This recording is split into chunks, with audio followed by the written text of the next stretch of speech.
بسم اللہ الرحمن الرحیم۔ ساجد رشید صاحب نے انڈیا سے سوال پوچھا ہے کہ تبلیغ کتنی فرض ہے؟ یہ بات کہاں تک درست ہے کہ ہم عالمی نبی کی عالمی امت ہیں تو ہمیں عالم کی تبلیغ کے لیے نکلنا چاہیے؟ دیکھیں، اس میں تو دو رائے نہیں ہو سکتی کہ ہمارے نبی بھی عالمی نبی تھے، ساری دنیا کے سارے انسانوں کی طرف آپ کو پیغمبر بنا کے بھیجا گیا، اور آپ کے بعد کوئی نیا نبی بھی نہیں آئے گا، تو ظاہر ہے نبی کی جو ذمہ داری تھی وہ من حیث الامہ امت کی طرف ٹرانسفر ہو گئی ہے۔ تو اب اس امت پر من حیث الامہ لازم ہے کہ وہ اس دین کو پوری دنیا میں غالب کرے۔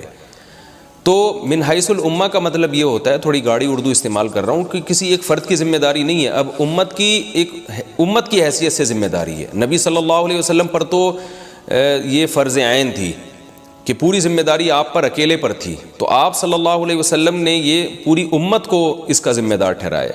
تو اب امت کے ہر فرد پہ اپنی صلاحیت کے بقدر اور اپنی جو ہے نا وہ جتنی استطاعت اس میں ہے اور جتنی صلاحیت ہے اس حساب سے اس پر تبلیغ فرض ہے۔ تو ایک درجہ تو تبلیغ کا وہ ہے جو صحیح حدیث میں آپ صلی اللہ علیہ وسلم نے فرمایا، من رأى منکم منکرا فلیغیرہ بیدہ فإن لم يستطع فبلسانه فإن لم يستطع فبقلبه وذلك اضعف الایمان۔ صحیح حدیث ہے کہ جو تم میں سے کسی گناہ کو ہوتے ہوئے دیکھے تو اس پر لازم ہے کہ وہ اسے اپنے ہاتھ سے بدل ڈالے۔ ہاتھ سے بدلنے کی طاقت اگر نہیں ہے، طاقت نہ ہونے کا مطلب یہ ہے کہ استطاعت ہی نہیں ہے، یا یہ کہ اگر ہاتھ سے بدلے گا تو اس سے بڑا فتنہ کھڑا ہو سکتا ہے، انفرادی سطح پہ فتنہ یا اجتماعی سطح پہ کوئی امت کو بڑا فتنہ ہو سکتا ہے۔ تو ایسی کنڈیشن میں آپ نے فرمایا فَبِلِسَانِهِ، زبان سے روکے۔ اور اگر بولنے میں بھی فتنہ ہے یا بولنے کی طاقت نہیں ہے، ایسا ریئیکشن ہوگا کہ یہ برداشت نہیں کر سکے گا، یا ریئیکشن تو نہیں ہوگا لیکن اس کی ذات کے لیے تو ریئیکشن نہیں ہوگا، لیکن اجتماعی سطح پہ امت مسلمہ کو کوئی نقصان اس سے ہو سکتا ہے یا مصلحت کے خلاف یہ کام ہو سکتا ہے، تو ایسی صورت میں فرمایا نبی صلی اللہ علیہ وسلم نے فَبِقَلْبِهِ، اپنے دل سے بدل ڈالے۔ دل سے بدلنے کا مطلب یہ کہ نیت رکھے کہ جب مجھ میں طاقت ہوئی میں اس گناہ کو تبدیل کر دوں گا۔ تو اتنا یہ ایمان کا آپ صلی اللہ علیہ وسلم نے آخری درجہ قرار دیا ہے۔ تو اس درجے میں تبلیغ یہ ہر ایک پر فرض عین ہے، اس شرطوں کے ساتھ، جو ترتیب کے ساتھ جو حدیث میں وارد ہوئی ہے کہ کوئی بھی گناہ کو دیکھو تو دل میں یہ خیال آنا چاہیے۔ اچھا، ایک بات یہ۔ دوسری بات یہ ہے، رہا یہ مسئلہ کہ مسلمانوں کی کوئی اجتماعی جماعت اجتماعی سطح پہ یہ کام کرے، تو قرآن مجید نے اس کا بھی تذکرہ کیا، وَلْتَكُمْ مِنْكُمْ أُمَّةٌ يَدْعُونَ إِلَى الْخَيْرِ، تم میں ایک جماعت ایسی ہونی چاہیے جو لوگوں کو خیر کی طرف بلائے۔ تو مسلمانوں کی ایسی تنظیمیں ہونی چاہیے، چاہے وہ تبلیغی جماعت کی صورت میں ہو یا کسی بھی تنظیم کی صورت میں ہو، جو مختلف محاذوں پہ اجتماعی سطح پہ کام کر رہے ہوں، جن کا بنیادی کام ہی لوگوں کو خیر کی طرف بلانا ہو۔ تو ایسی کوئی جماعت کا ہونا بھی ضروری ہے۔ ظاہر ہے جب ایسی جماعت کا ہونا ضروری ہے تو ان کو افرادی قوت بھی چاہیے ہوتی ہے، افراد کے ساتھ افراد کا تعاون بھی چاہیے ہوتا ہے۔ تو اتنے لوگوں کا اس کام میں مشغول ہونا جس سے جو ہے دین دنیا میں پھیلنا شروع ہو جائے، غالب ہونا شروع ہو جائے، تو یہ امت کی ذمہ داری ہے۔ لیکن کسی فرد واحد کو لے کر یہ نہیں کہا جا سکتا کہ اس پر 4 مہینے لگانا فرض ہے، یا اس پر فلانی تنظیم میں جانا فرض ہے، یا اس پر یہ والا تبلیغ کا کام فرض ہے، کیونکہ شریعت نے جس چیز کو مبہم اور مجمل رکھا ہے تو ہم بھی اس کو مجمل ہی رکھیں گے۔ ہم عمومی طور پر بیان کریں گے کہ بھئی تبلیغ فرض ہے، بس مسلمانوں پر فرض ہے، آپ پر فرض ہے، آپ پر فرض ہے، آپ پر فرض ہے، کس طرح سے فرض ہے، یہ ڈیٹیل میں جانا یہ بہت مشکل کام ہے۔ یہ ہر ایک کا اللہ سے معاملہ ہے، کس میں کتنی استطاعت ہے اور کس کے پاس کتنے وسائل ہیں، اس کو دیکھ کر ہوگا یہ۔ دوسری بات یہ کہ تبلیغ کا کوئی ایک طریقہ متعین نہیں ہے، بلکہ تبلیغ بہت سارے طریقوں سے ہوتی ہے۔ علماء دلائل کے ذریعے تبلیغ کر رہے ہوتے ہیں، باطل فرقوں کا جواب دے رہے ہوتے ہیں، وہ جو کنفیوژن پھیلا رہے ہیں اس کنفیوژن کو دور کر رہے ہوتے ہیں، اہل باطل جو کنفیوژن کر رہے ہیں، باطل فرقوں کا جواب بھی ہوتا ہے، باطل مذہب کا جواب بھی ہوتا ہے اس میں۔ اب مثال کے طور پر دیکھیں، ڈاکٹر ذاکر نائک نے تو تبلیغ جماعت میں وقت نہیں لگایا، لیکن وہ بھی بہت زبردست تبلیغ کر رہے ہیں۔ لیکن اگر ڈاکٹر ذاکر نائک تبلیغ جماعت کا انکار کریں تو یہ بھی غلط ہوگا، اس لیے کہ تبلیغ جماعت جس طرح سے کام کر رہی ہے اس طرح سے ڈاکٹر ذاکر نائک صاحب نہیں کر رہے، اور حضرت مفتی تقی عثمانی صاحب جس طرح سے تبلیغ کا کام کر رہے ہیں اس طرح سے نہ ڈاکٹر ذاکر نائک کر رہے ہیں، نہ تبلیغ جماعت والے کر رہے ہیں۔ تو ہر آدمی کا اپنا میدان ہے۔ تو اس لیے دین کے تبلیغ والے جو تبلیغ کے اکابر ہیں ان سے ہم نے خود ہی یہ بات سنی ہے کہ دین کے مختلف شعبے ہیں، تو ان سب شعبوں کو زندہ کرنا ہماری ذمہ داری ہے. تو تبلیغ والے بھی کوشش کر رہے ہیں سارے شعبوں کو زندہ کریں، علماء بھی کوشش کر رہے ہیں سارے شعبوں کو زندہ کریں، اور جو دلائل کی دنیا میں مناظرے کر رہے ہیں وہ بھی کوشش کر رہے ہیں. تو ہر ایک کا اپنا اپنا طریقہ ہے، جس کو میں کہتا ہوں پشتوں میں اخپل طریقہ ہے ہر ایک کا. تو اس میں کس کے لیے کون سا طریقہ کس وقت سوٹیبل ہے، یہ فیصلہ ہر شخص خود کر سکتا ہے. اور اس میں وہ علماء کے سامنے اپنے آپ کو رکھے، وہ اس کو مشورہ دیں گے، اس کی صلاحیتوں کو دیکھ کر وہ مشورہ دیں گے. تو اس لیے تزکیہ سب پہ فرض ہے کہ اپنی بھی اصلاح کرنی ہے، دوسرے کی اصلاح کی بھی فکر کرنی ہے.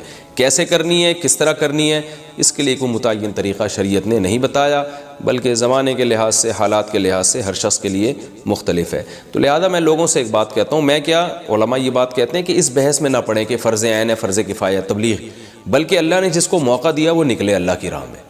جو اس چکر میں پڑے رہتے ہیں نا کہ فرض عین ہے، فرض کفایہ ہے، 4 مہینے لگانا تو فرض عین تو نہیں ہے تو میں کیوں جاؤں، تو بیچارے خیر و برکات سے پیچھے رہ جاتے ہیں. بھئی آپ کو موقع مل رہا ہے، آپ وقت لگائیں تبلیغ میں، 4 مہینے لگائیں، آپ کی زندگی انشاءاللہ بدل جائے گی. پھر دوسرے شعبے ہیں. تبلیغ میں وقت لگانے کا فائدہ یہ ہوتا ہے کہ ایک فکر پیدا ہو جاتی ہے اور اللہ سے تعلق قوی ہو جاتا ہے. تو فرض عین، فرض کفایہ کی فقہی بحث میں پڑے بغیر آپ وقت لگا لیں. دیکھیں کوئی کھانا سامنے رکھا ہوا ہو نا، بڑا صحت اس سے آپ کی بھی اچھی بھی ہو جائے گی اور کھانا بھی مزیدار ہے، بھوک بھی لگ رہی ہے. اب آپ مفتی صاحب کو فون کریں، مفتی صاحب میری بھوک کی یہ کنڈیشن ہے اور میرے باڈی میں ان منرلز کی کمی ہو چکی ہے، اس کے لیے یہ والا کھانا میرے پر فرض عین ہے، فرض کفایہ ہے، یا مستحب ہے، یا صرف جائز ہے. تو مفتی کہے گا بھائی تو کھانا ہے، کھا، فائدہ ہو رہا ہے تو کھا لو بس، ٹھیک ہے نا. کیا کرنا ہے اس بحث میں پڑھ کے کہ فرض عین ہے تو فرض کفایہ تو وہ، اور پھر وہ واجب لعینی ہے کہ لغیری ہے، ان اصطلاحات میں پڑھ کے فائدہ کیا ہے؟ بھوک بھی لگ رہی ہے، کھانا بھی موجود ہے، اور جو باڈی کی جو ریکوائرمنٹ ہے وہ تمام چیزیں اس کھانے میں موجود ہیں، بسم اللہ پڑھ کے کھاؤ، فائدہ ہوگا انشاءاللہ. تو بھائی تبلیغ میں جانا فرض عین ہے کہ فرض کفایہ ہے، مستحب ہے، واجب ہے، اس بحث میں پڑے بغیر جب ضرورت ہے معاشرے کی آپ جائیں گے. دیکھو میں ایک مثال سے بات سمجھاتا ہوں. رسول اللہ صلی اللہ علیہ وسلم نے پچھلی امتوں میں ایک شخص کی مثال دی ہے جس نے 99 انسانوں کو قتل کیا تھا، 99. تو ایک راہب کے پاس گیا کہ بھئی میں نے 99 انسانوں کو قتل کیا، کیا میری توبہ قبول ہو سکتی ہے؟ اس نے کہا نہیں ہو سکتی. تو اس نے راہب کو بھی قتل کر کے سینچری پوری کر دی. اس نے کہا جب جانا ہی جہنم میں ہے تو پھر 100 پورے کر کے جاؤ. لیکن اس کے دل میں پھر بھی اللہ کا خوف تھا. تو ایک عالم کے پاس گیا، حدیث میں آتا ہے فَسَأَلَهُ عَنْ أَعْلَمِ أَهْلِ الْأَرْضِ، لوگوں سے پوچھا کہ زمین کا سب سے بڑا عالم بتاؤ. فَدُلَّ عَلَى رَجُلٍ عَالِمٍ، لوگوں نے عالم بتایا. فَأَتَاهُ فَقَالَ، عالم سے کہنے لگا إِنَّهُ قَتَلَ 100 نَفْسٍ فَهَلْ لَهُ مِن تَوْبَةٍ، 100 انسانوں کو میں نے قتل کیا، میری توبہ قبول ہو جائے گی؟ تو وہ عالم واقعی عالم تھے. انہوں نے فرمایا نعم من يحول بينه وبين التوبہ، تمہارے اور توبہ کے درمیان کون سی چیز حائل ہو سکتی ہے. یعنی انہوں نے اپریشیٹ کیا اس کو. لیکن چونکہ وہ عالم تھے صرف جواب نہیں دیا انہوں نے کہ ہاں توبہ ہو سکتی ہے. ان کو پتہ تھا جس ماحول میں اس نے گناہ سیکھے ہیں اس ماحول میں یہ توبہ پر قائم نہیں رہ سکتا، یہ توبہ کر کے توڑ دے گا. لہذا ان عالم نے اس شخص کو مشورہ دیا انطلق الى ارض كذا وكذا فإن بها اناسا يعبدون الله فاعبد الله معهم ولا ترجع الى ارضك فإنها ارض سوء، کہ تم فلاں فلاں بستی میں جاؤ، وہاں نیک لوگ رہتے ہیں، ان کے ساتھ رہ کر اللہ اللہ کرو اور واپس اس بستی کی طرف لوٹ کر نہیں آنا، وہاں جا کے توبہ کرو. تو اس حدیث سے ہمیں کیا پتہ چلتا ہے؟ بھائی توبہ پر قائم رہنے کے لیے، اپنی اصلاح کے لیے ماحول کا بدلنا ضروری ہے. بخاری مسلم کی متفق علیہ صحیح حدیث ہے یہ، ماحول کا بدلنا ضروری ہے. آپ جس ماحول میں گناہ سیکھتے ہیں اسی ماحول میں گناہ نہیں چھوٹتے آپ سے، چھوٹ بھی جاتے ہیں تو دوبارہ ہو جاتے ہیں. تو اب ہم کوئی ایسی بستی یا تو تلاش کریں کہ جہاں سارے نیک لوگ رہتے ہوں. تو ظاہر ہے ایسی بستیاں اس زمانے میں تو ذرا مشکل سے ہی ملتی ہیں. تو اہل اللہ کی صحبت میں رہنا پڑتا ہے، یا تو آپ کسی شیخ سے باقاعدہ بیعت ہوں، ان کی خانقاہ میں جا کے رہیں، ورنہ پھر تبلیغ کا راستہ سب کے لیے سوٹیبل ہے. اور اس میں آپ 4 مہینے کے لیے نکل جائیں، چلے کے لیے نکل جائیں، تو آپ کا صبح و شام اللہ رسول کی بات کے علاوہ آپ کوئی بات نہیں کریں گے. اس کا دل پہ اثر پڑتا ہے، اس سے انسان گناہ چھوڑ دیتا ہے. جس گناہ کی لت پڑی ہو، عادت پڑی ہو، گناہ چھوڑنے کا جذبہ پیدا ہو جاتا ہے اس میں، تو اس کا فائدہ نظر آ رہا ہے. تو آج میں بھی اگر یہاں بیٹھا ہوں تو اس کے پیچھے تبلیغ کا ہاتھ ہے. تو بڑے بڑے لوگوں کو ہم نے زندگیاں ان کی چینج ہوتی بھی دیکھی ہیں. لہذا ہم نے بڑوں ہی سے یہ بات سنی ہے اور بالکل عقل کے مطابق ہے. اس بحث میں پڑے بغیر کہ فرض عین ہے، فرض کفایہ ہے، بھائی نکلو اللہ کی راہ میں، اپنی اصلاح کرو، لوگوں کی اصلاح کا ذریعہ بنو. اور جو نہیں نکل رہا اس پہ انگلی نہ اٹھائے انسان. اس پہ یہ نہ کہے کہ فرض عین ہے تو تم کیوں نہیں نکل رہے، تو تم جہنم میں جاؤ گے۔ تبلیغ کے اکابر اس چیز سے منع کرتے ہیں۔ تو جو جس کام میں لگا ہوا ہے، اگر وہ خیر کا کام کر رہا ہے، ہمیں اس کا دست و بازو بننا چاہیے، اور انحصار نہیں کرنا چاہیے کہ بس یہی ہے، اس کے علاوہ کوئی بھی نہیں ہے۔ یہ غلط ہے، سارے شعبے دین کے برحق ہیں، سب میں جانا چاہیے۔ عام لوگوں کے لیے تبلیغ کا راستہ بہت سوٹیبل ہے، اس میں بہت زیادہ فائدہ ہوتا ہے، تو اس لیے اس میں تو میں سمجھتا ہوں کہ سبھی کو وقت لگانا چاہیے۔ بہت زیادہ چینجنگ آتی ہے انسان میں، اور پوری دنیا میں ایک عجیب انقلاب آ گیا ہے۔ میں گورے نے کتاب لکھی تبلیغ جماعت کے بارے میں، اور اس نے کتاب کے جو ہے نا بہت تعریفیں بھی کی کہ یہ پتہ نہیں کس طرح سے کام کرتے ہیں، اپنے خرچے پہ نکلتے ہیں، سارا کچھ اپنا مال، اپنی جان، اپنا وقت، اور آخر میں اس نے لکھا کہ حیرت کی بات ہے کہ یہ کس سیاست میں بالکل انوالو ہی نہیں ہے، اتنی بڑی جماعت سیاست میں نہیں ہے۔ تو آخر میں اس نے لکھا کہ مجھے اس بات کا خطرہ ہے کہ ان کا سیاست میں انوالو نہ ہونا کہیں کوئی بہت بڑی سیاست تو نہیں ہے۔